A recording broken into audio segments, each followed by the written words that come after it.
Buenos días. Nosotros somos Beatriz, Neus, Mónica y yo, Lucas, y hemos realizado nuestro seminario sobre los tratamientos hormonales en las personas transgénero. Nuestra exposición se va a estructurar en tres partes. Para comenzar, una pequeña contextualización del tema a modo de introducción. Continuaremos con la descripción de los datos estadísticos y la fundamentación teórica de los dos estudios escogidos. Y finalizaremos con una pequeña discusión de los estudios tratados.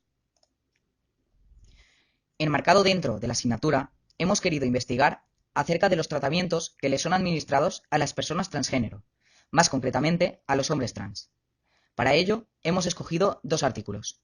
El primero de ellos estudia los posibles cambios fisiológicos en la estructura cerebral a causa del efecto de la testosterona. Y el segundo de ellos trata de estudiar los posibles cambios en la personalidad de los sujetos con la testosterona mediante el MMPI-2.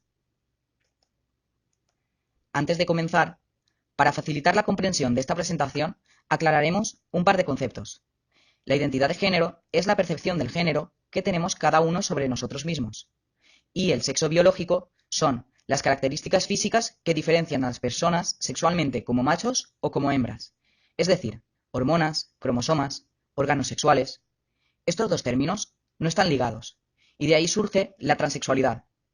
Alguien trans es una persona que fue asignada al nacer un género en base a su sexo biológico, que no corresponde a su identidad de género.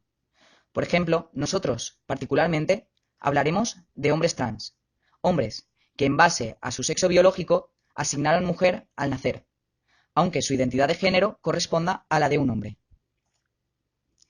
En este primer artículo, sobre los cambios fisiológicos en el cerebro, se tomaron como muestra 22 hombres transgénero y 19 sujetos cisgénero como control, hombres y mujeres. La hipótesis era, en primer lugar, que el tratamiento facilitaría una mejor conexión entre la percepción del self y del propio cuerpo. Y en segundo lugar, también se quiso comprobar la hipótesis de si provoca cambios cerebrales de masculinización siguiendo el modelo de dimorfismo cerebral. Para ello, se administró un test de percepción corporal cuyos resultados podemos observar en la gráfica de la derecha. También se hicieron pruebas de neuroimagen como las que podemos observar en la imagen de la izquierda, en la que se puede ver un cambio de conectividad significativo entre el control pretratamiento y la medida tomada tras un tiempo de tratamiento, mínimo 3 meses, en zonas relacionadas con la percepción del propio cuerpo como la unión temporoparietal. En cuanto al patrón de masculinización cerebral esperable por el modelo de dimorfismo cerebral, aunque sí encontraron ciertos cambios, no se puede concluir que haya una masculinización cerebral. Este artículo se centró, más bien, en el aspecto psicológico del cambio producido por los andrógenos. Participaron un total de 163 participantes estadounidenses, entre los que se encontraban, de igual forma que en el anterior, hombres trans, mujeres y hombres cisgénero. Se distinguen dos medidas, una pretratamiento y otra con 3 meses de tratamiento. En este caso, las hipótesis propuestas eran, en primer lugar, sobre el efecto de interacción género-tiempo en base a la comparación de los grupos, mostrándose una reducción significativa de la puntuación en las escalas 3 y 4, desviación psicopática y masculinidad-feminidad, respecto a las mujeres, y de la primera a la octava respecto a los hombres.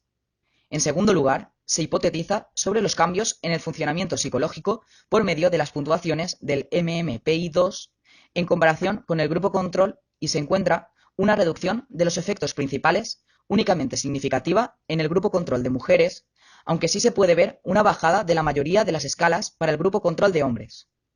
Por último, también hipotetizan sobre los cambios en el umbral de las posibles patologías clínicas. En esta se encontró una bajada estadísticamente significativa en ambos grupos de hombres transgénero.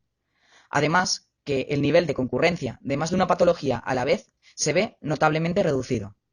Por lo tanto, se puede concluir que el tratamiento hormonal de testosterona, más allá del efecto físico, resulta de utilidad a la hora de reducir la tendencia a padecer una o más psicopatías clínicas. Respecto al primer artículo, en algunos estudios se habla de que el córtex frontal mesial participa activamente en los procesos de inhibición, detección y solución de conflictos, así como en la regulación y el esfuerzo atencional. También participa en la regulación de la agresión y de los estados motivacionales. En este aspecto, consideramos extraño que la testosterona haya provocado un engrosamiento de esta área, aunque hoy sabemos que no es únicamente la testosterona la que aumenta la agresividad. Por otro lado, del mismo artículo, cabe comentar que no es concluyente que el cambio en las zonas que conectan la percepción del propio cuerpo con el self se haya dado por el efecto directo de la testosterona o por el efecto provocado en el cambio visible y, por tanto, en la percepción de uno mismo a causa del cambio. A propósito de las conclusiones de este artículo al respecto del dimorfismo sexual, las conclusiones apuntan más bien a la teoría del cerebro como mosaico, la cual no distingue entre hombres y mujeres categóricamente, sino cuantitativamente, es decir, que nos situaríamos en un espectro.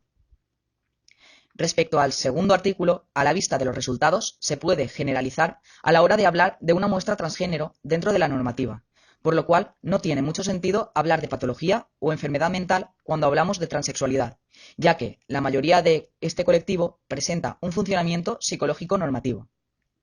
Visto esto, es de reseñar que los modelos utilizados en el MMPI-2 tienen todos concordancia entre sexo y género, y al comparar los resultados de las personas transgénero con los controles cisgénero, se han encontrado problemas en la validez.